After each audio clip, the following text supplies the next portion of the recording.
며칠 전에 그 조 바이든 미국 대통령이 한국을 방문했습니다.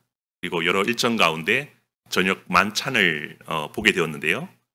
윤석열 대통령이 조 바이든이 좋아하는 이 아일랜드 시인 예이츠가 쓴 시를 인용합니다. 그 시의 내용이 뭐냐면 이렇습니다.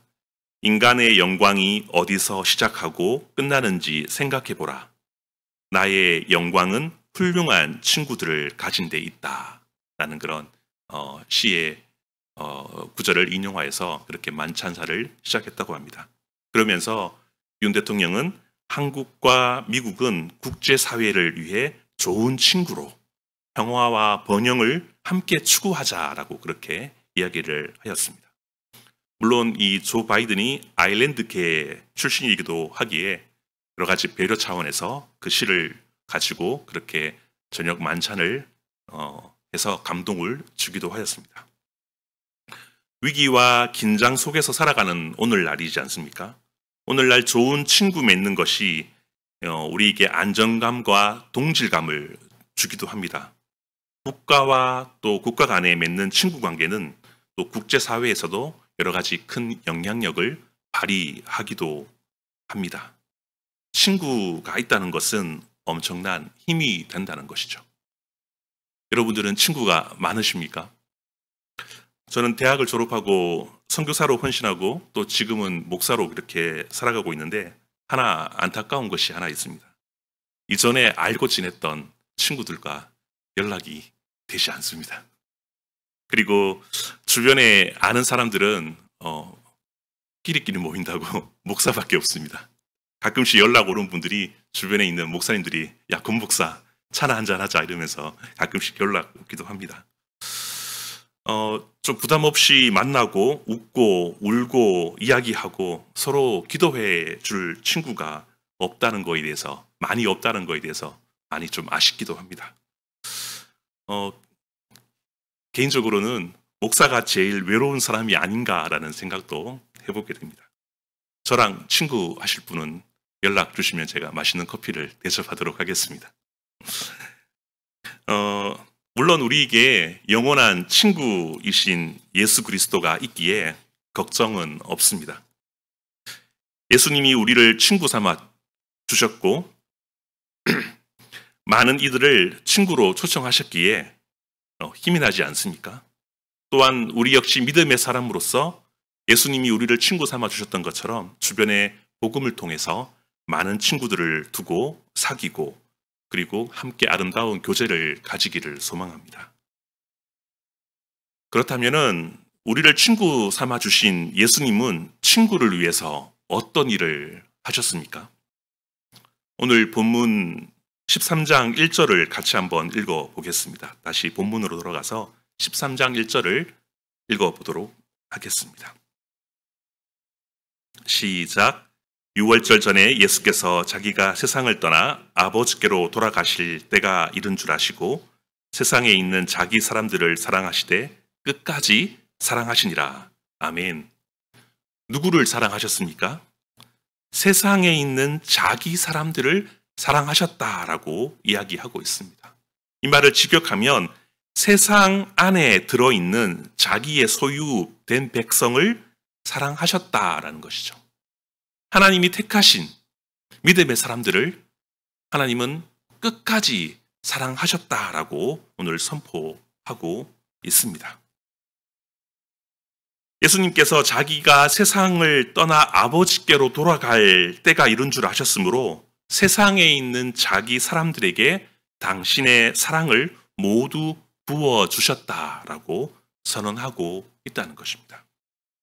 예수님의 사랑이 구체적으로 어떻게 나와 있냐 하면 오늘 읽지는 않았지만 13장 4절과 5절 말씀도 같이 한번 읽어보도록 하겠습니다. 요한복음 13장 4절과 5절 말씀입니다. 예수님의 사랑은 어떤 사랑인지 4절과 5절을 같이 한번 읽어보겠습니다. 시작. 저녁 잡수시던 자리에서 일어나 겉옷을 벗고 수건을 가져다가 허리에 두르시고 이에 대야에 물을 담아 제자들의 발을 씻기시고 그 두르신 수건으로 씻기기를 시작하여. 예수님께서 끝까지 사랑하신다고 선포하시고, 그리고 누가복음 17장에 보면 겉옷을 벗고 수건을 허리에 두르는 이 모습을 당시의 전형적인 노예의 모습으로 그렇게 이야기를 하고 있는데요. 예수님께서 겉옷을 벗고 허리에 수건을 두르셨습니다. 겉옷을 벗었다라는 것은 이 헬라어는 이 티데미라고 하는데요. 무슨 말이냐 하면 목숨을 버리다라는 그런 의미로 쓰이고 있습니다.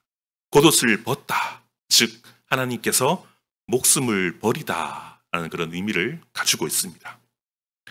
예수님께서 겉옷을 버리셨다는 것은 십자가를 지실 때 옷을 벗으실 때 그때도 티데미라는 단어를 썼습니다. 예수님이 십자가의 죽음을 상징하는 그런 의미가 여기에 있다는 것입니다.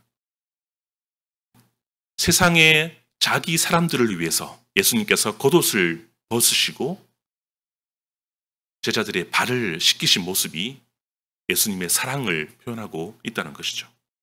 요한복음 10장에서도 보면 예수님께서 양들을 살리기 위해 내가 스스로 버리노라 라고 이야기를 하고 있습니다. 여기서 겉옷을 벗다, 버리다라는 같은 의미로 쓰여지고 있습니다. 겉옷을 벗으신 예수님의 행동은 생명을 살리기 위해서 자신을 버리시는 그런 모습으로 은유되고 있습니다. 요한복음의 저자는 예수님의 죽음을 미리 암시한 사건을 지금 이야기하고 있다는 것이죠. 그리고 요한복음에서는 물로 발을 씻으시는 의미는 섬김의 의미와 더불어서 중요한 사실이 하나 더 있습니다. 특별히 요한복음에서 물이 나오면 곧 물 성령을 의미하고 있습니다. 발을 씻긴다는 행위는 성령으로 세례를 주시는 그런 의미를 내포하고 있습니다. 또한 예수님이 발을 씻기는 행동은 끝까지 하시는 그런 사랑이라는 것을 우리에게 말씀해 주고 있습니다. 가롯 유다의 기회주의적 사랑도 아니고요. 변덕스러운 사랑도 아니고 자기 중심적 사랑도 아닙니다. 아무 조건 없는 끝없는 하나님의 목숨까지 내어놓는 그런 사랑을 지금 우리에게 보여주고 있습니다. 조건 없는 사랑을 이야기하고 계시고 있다는 것입니다.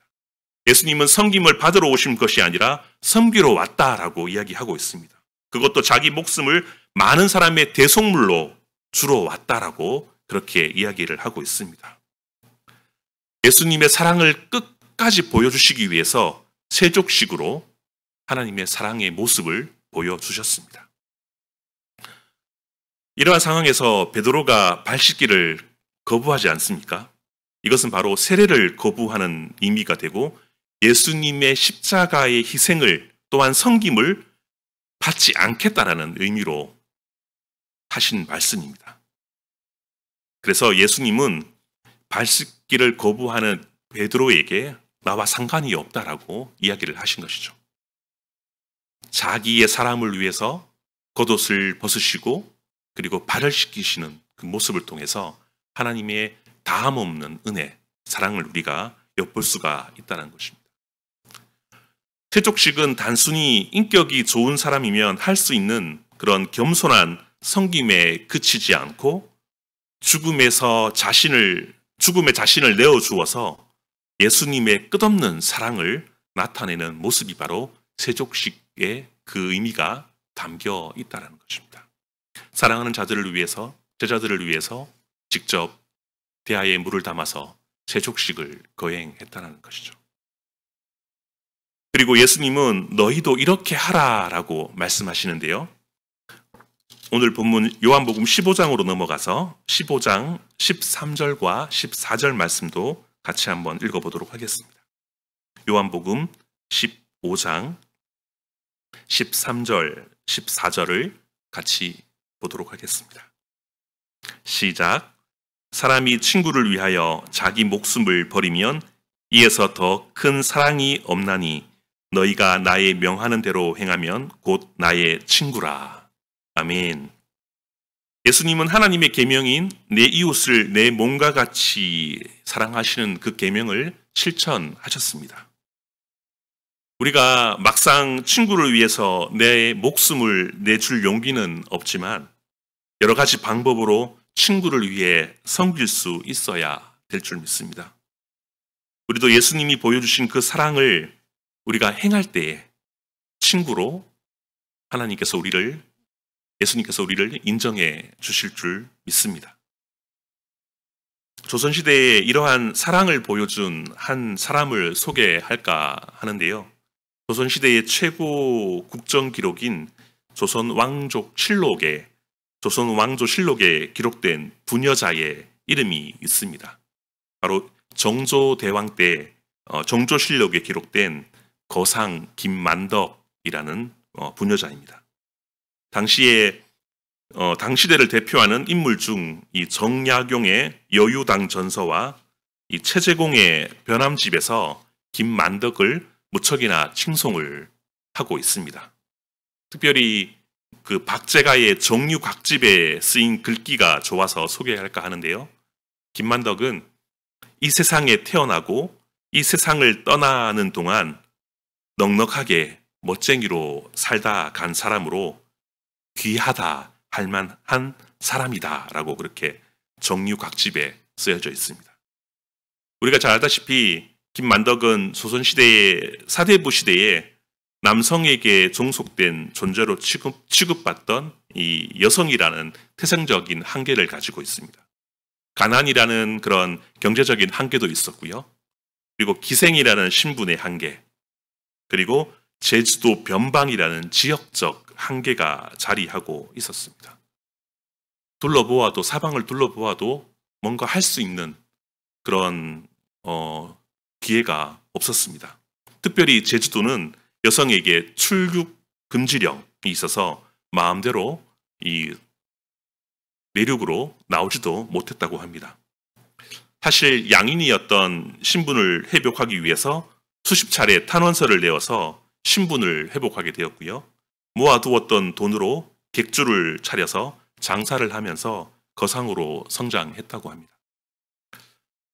1792년에 이 흉년과 태풍으로 인해서 기근이 들었는데 그때 제주도의 주민 30%가 굶주림으로 죽게 되었다고 합니다.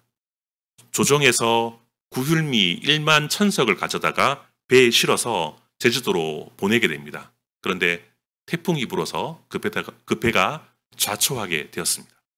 이때 김만덕은 가치 있는 주민들을 위해서, 자신의 삶을 위해서, 친구를 위해서 어떤 삶이 옳은 삶인지 그가 알았기에 전 재산을 제주도를 위해서 기부하고 나눔을 실천하였다고 합니다. 당시 왕이었던 정조가 그를 불러서 소원을 물어보았다고 합니다. 참 대단한 일을 했는데 소원이 무엇이요? 내가 하나 들어주겠소 라고 했더니 뭐라고 대답했을까요? 강원도 금강산을 유랑하고 싶습니다 라고 했다고 합니다. 제주도에 갇혀 있어서 보고 싶은 금강산을 한번 보고 싶다고 그런 소원을 이야기했다고 합니다. 그래서 웃으면서 정조대왕이 금강산 유랑을 시켜 주었다고 합니다. 누굴 돕는다는 게 자신의 이름을 위해서가 아니라 그냥 해야 될 일이니까 그렇게 했다는 것이죠. 예수님이 보이신 사랑은 우리가 실천하고 살아가야 하는 것이 당연한 것입니다. 나의 이름을 위해서 혹은 나의 어떠함을 위해서 드러내는 것이 아니라 예수님이 죽음으로 보이신 그 사랑을 당연히 우리가 보이고 실천하고 살아야 될 줄 믿습니다. 예수님이 겉옷을 벗으신 것처럼 우리도 겉옷을 벗고 발을 씻기는 그런 삶이 되어야 될 줄 믿습니다. 이것이 예수님과 친구되는 비결이고요. 또한 하나님과의 다함 없는 은혜를 누리는 비결이 될 줄 믿습니다. 그러나 좀 안타깝게도 우리가 예수님의 다함 없는 말씀을 듣고 깨닫고 실천하기까지 잘 안 되는 경우가 많지 않습니까? 계명을 지키기가 참 어렵지 않습니까? 내 이웃을 내 몸과 같이 사랑하라고 했는데 참 쉽지 않습니다. 그렇지 않습니까? 많은 사람들이 예수님이 십자가에 돌아가심을 보면서도 많은 사람들이 실망을 했고 절망을 했습니다. 제자들도 다 도망을 갔죠.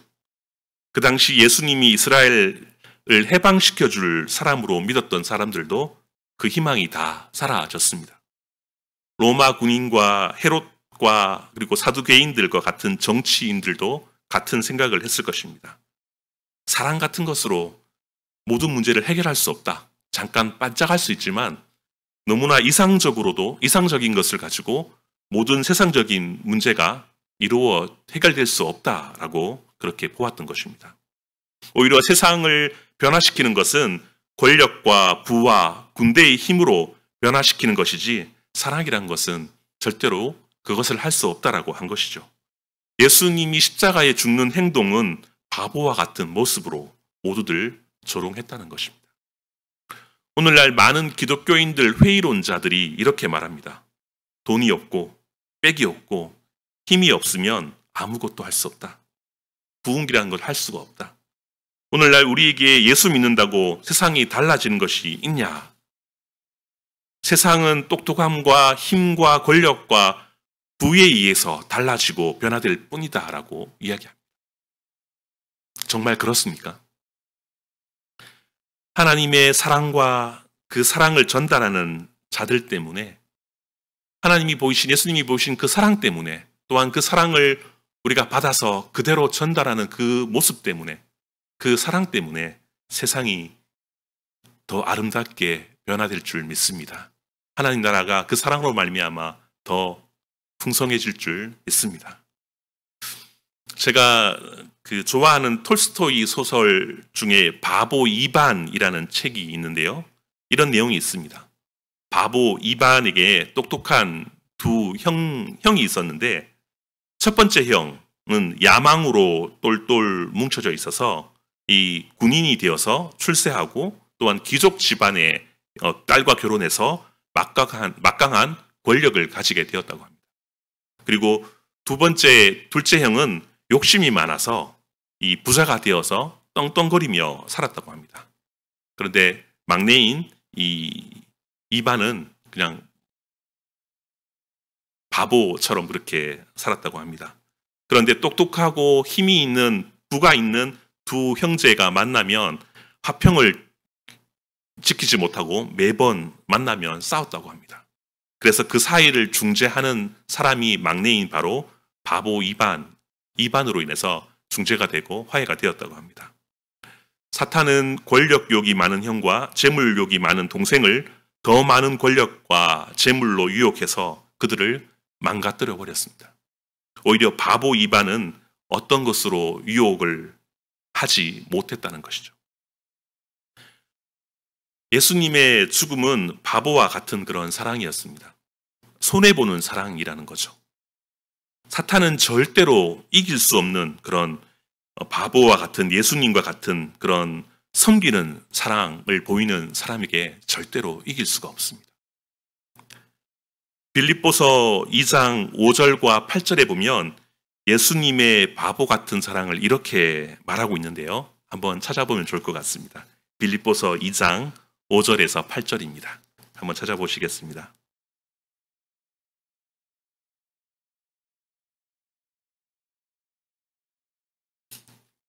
빌립보서 2장 5절에서 8절입니다. 빌립보서 2장 5절에서 8절 말씀입니다. 찾으셨죠? 같이 한번 읽어보겠습니다. 시작. 너희 안에 이 마음을 품으라. 곧 그리스도 예수의 마음이니 그는 근본 하나님의 본체시나 하나님과 동등됨을 취할 것으로 여기지 아니하시고 오히려 자기를 비어 종의 형체를 가져 사람들과 같이 되었고 사람의 모양으로 나타나셨음에 자기를 낮추시고 죽기까지 복종하셨으니 곧 십자가에 죽으심이라. 아멘.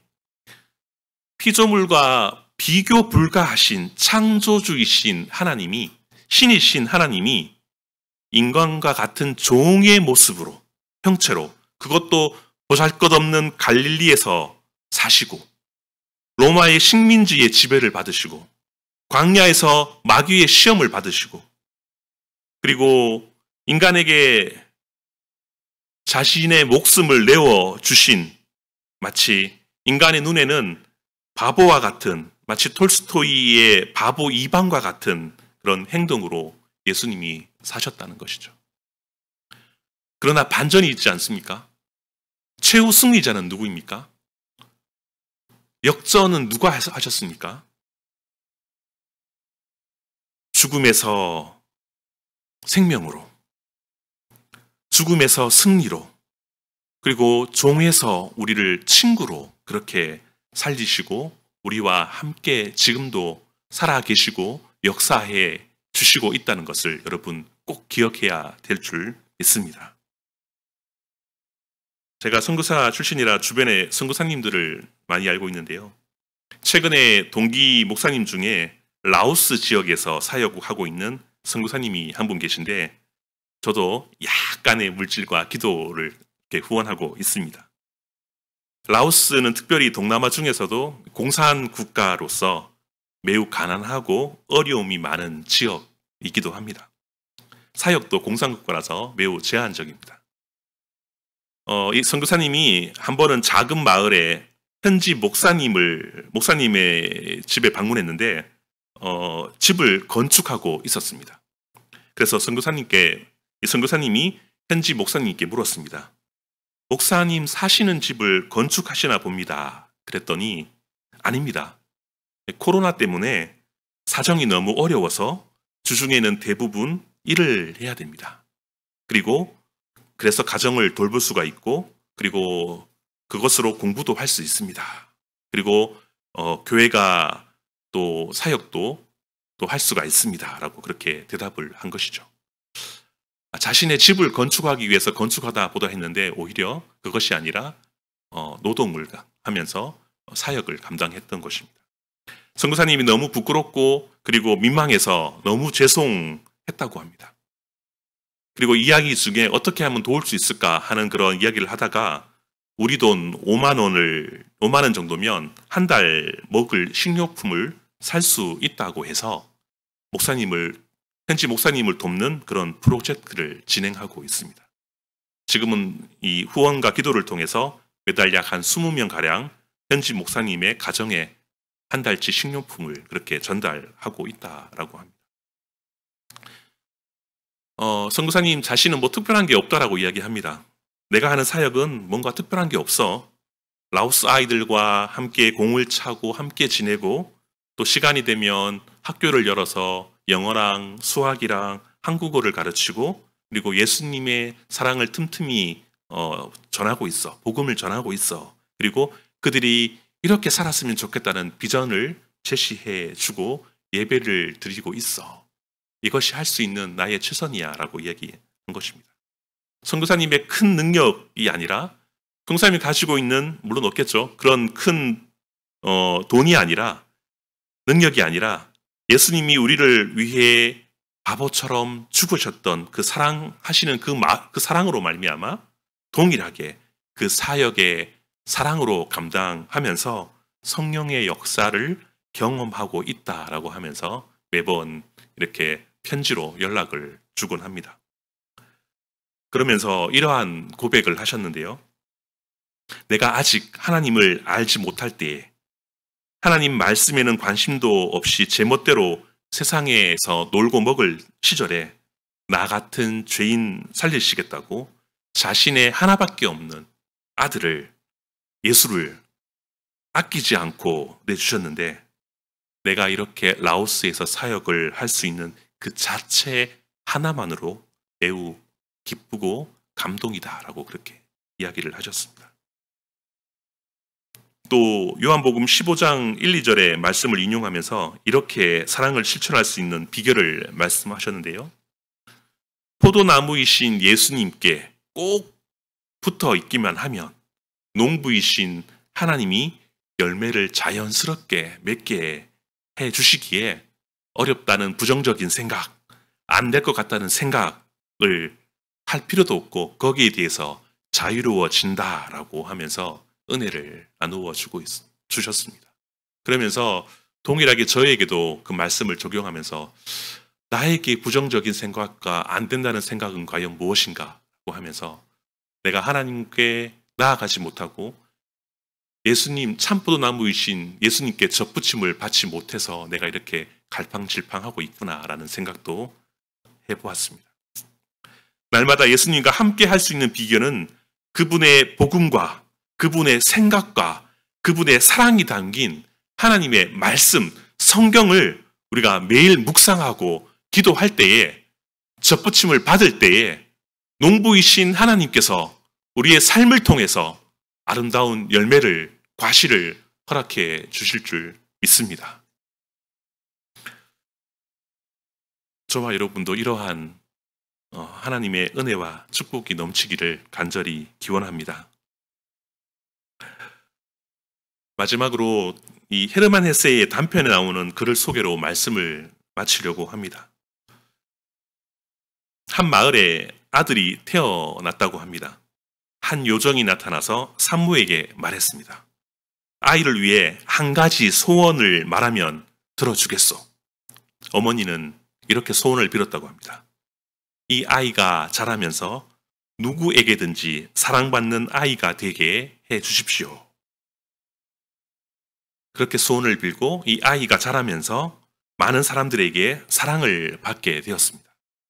하지만 사랑을 받기만 하며 자란 아이는 어른이 되어서도 사랑을 받으려만 하고 사랑을 줄 몰랐다는 것이죠. 그렇기에 삶이 행복하지 못했습니다. 이 아이가 중년이 되어서 피폐한 삶을 살아가는 어느 날 요정이 나타나서 다시 소원을 물었습니다. 소원이 무엇이요? 이렇게 말했다고 합니다. 사랑할 줄 아는 사람이 되게 해 주십시오. 여러분, 누가 행복한 사람입니까? 목숨까지 아낌없이 내어준, 죽기까지 그 사랑을, 친구를 위해서 목숨을 내어준 그 사랑이 더 아름답지 않습니까? 사랑을 주는 사람이 더 아름답지 않습니까? 선물을 받는 것보다 선물을 주는 것이 더 기쁘지 않습니까? 사랑을 하는 사람이 행복한 사람이 될 것입니다. 우리 주변에 우리 가족에 사랑을 베푸지 못했다면 먼저 가족부터 사랑을 베푸시면 어떨까요?